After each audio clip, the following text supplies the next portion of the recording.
Bismillahirrahmanirrahim. Assalamualaikum warahmatullahi wabarakatuh.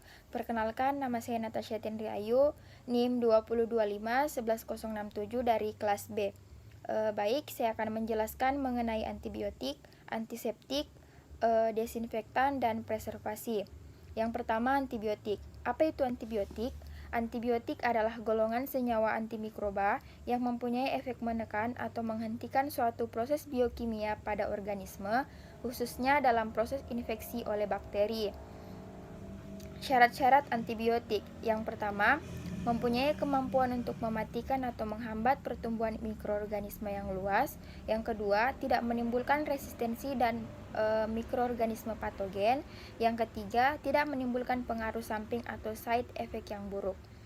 Adapun faktor yang mempengaruhi resistensi bakteri terhadap antibiotik, yang pertama itu penggunaan antibiotik yang terlalu sering, penggunaan antibiotik yang tidak rasional, penggunaan antibiotik yang berlebihan, serta penggunaan antibiotik untuk jangka waktu yang lama.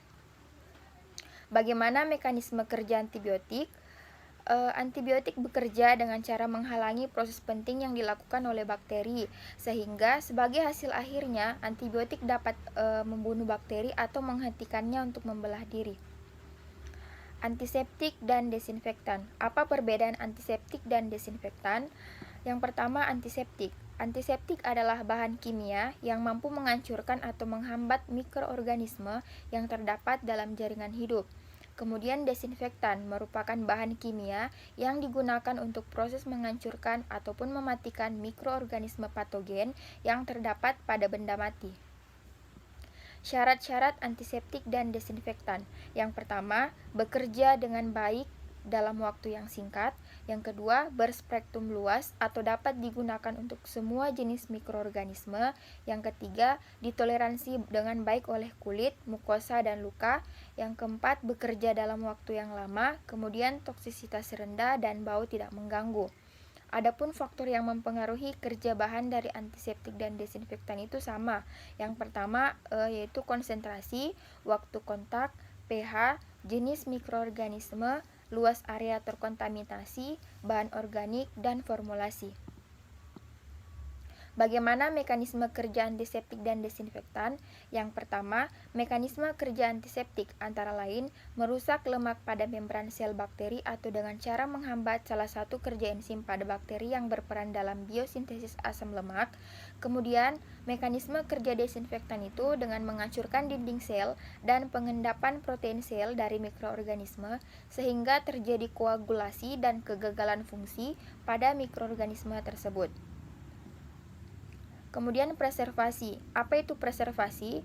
Preservasi atau bahan pengawet adalah zat atau bahan kimia yang ditambahkan ke dalam produk seperti makanan, minuman, obat-obatan, cat, sampel biologis, kosmetik, kayu, dan produk lainnya untuk mencegah terjadinya dekomposisi yang disebabkan oleh adanya pertumbuhan mikroba atau oleh perubahan kimiawi.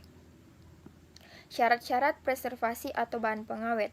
Yang pertama, kualitas tidak berubah, mudah dilarutkan, aman dalam dosis pemakaian, aktivitasnya tidak menghambat enzim pencernaan, serta meningkatkan umur penyimpanan makanan. Faktor yang mempengaruhi preservasi yang pertama itu ada pH, absorpsi solut, absorpsi pada kemasan plastik, dan fase keadaan. Bagaimana mekanisme kerja bahan pengawet? Mekanisme kerja senyawa antimikroba berbeda-beda antara senyawa yang satu dengan yang lain, meskipun tujuan akhirnya sama, yaitu menghambat atau menghentikan pertumbuhan mikroba. Efektivitasnya suatu asam dalam menurunkan pH tergantung pada kekuatan strength, yaitu derajat iniasi asam, dan konsentrasi, yaitu jumlah asam dalam volume tertentu, misalnya molaritas. Jadi, asam keras lebih efektif dalam menurunkan pH apabila dibandingkan dengan asam lemah pada konsentrasi yang sama. Sekian dari saya, lebih dan kurangnya mohon dimaafkan. Wabillahi taufiq wa hidayah. Wassalamualaikum warahmatullahi wabarakatuh.